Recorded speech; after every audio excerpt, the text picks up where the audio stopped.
What's up for March?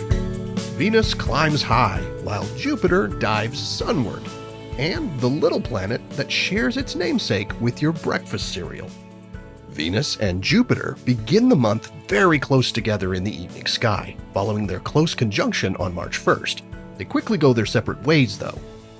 Venus climbs higher in the sky each night for the next couple of months, while Jupiter dives after the Sun. The giant planet appears lower in the sky each night through the month, making its exit as an evening object. It'll reappear in May in the pre-dawn sky with Saturn.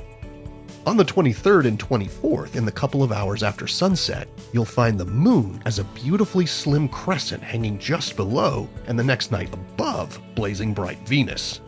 Then on the 25th, the Moon continues upward in the sky, landing right next to the brilliant Pleiades star cluster that night.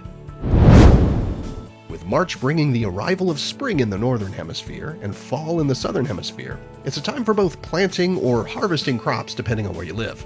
So it's perhaps a fitting time to try and spot the planet named for a mythical goddess of agriculture, grains, and fertile lands, in addition to being the origin of the word cereal. That's dwarf planet Ceres.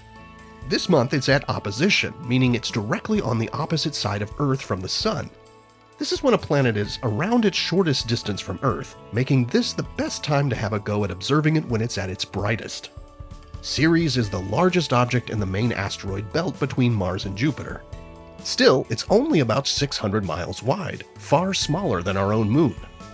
Its dusty surface is peppered with impact craters, with bright salt deposits here and there that hint at the possibility of slushy, briny ice beneath its surface.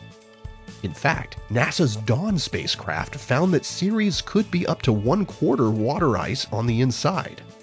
Now, Ceres is too faint to see with the unaided eye, so to locate it in the March sky, you'll need binoculars or a small telescope. Find the Lion constellation, Leo, in the southeast after around 9 p.m. The bright bluish-white star Regulus, the Lion's heart, should catch your eye first. Then look eastward about 25 degrees to find Denebola, which represents the Lion's tail.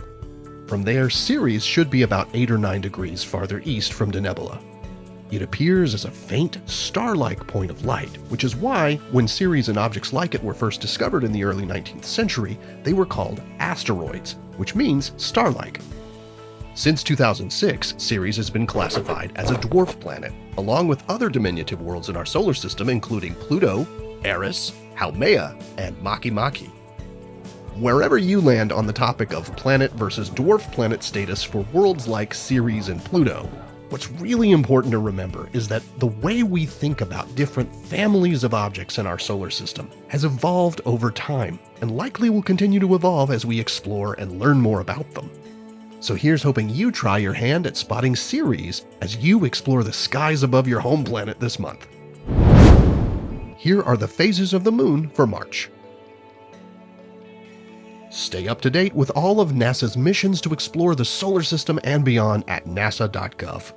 I'm Preston Dykes from NASA's Jet Propulsion Laboratory, and that's what's up for this month.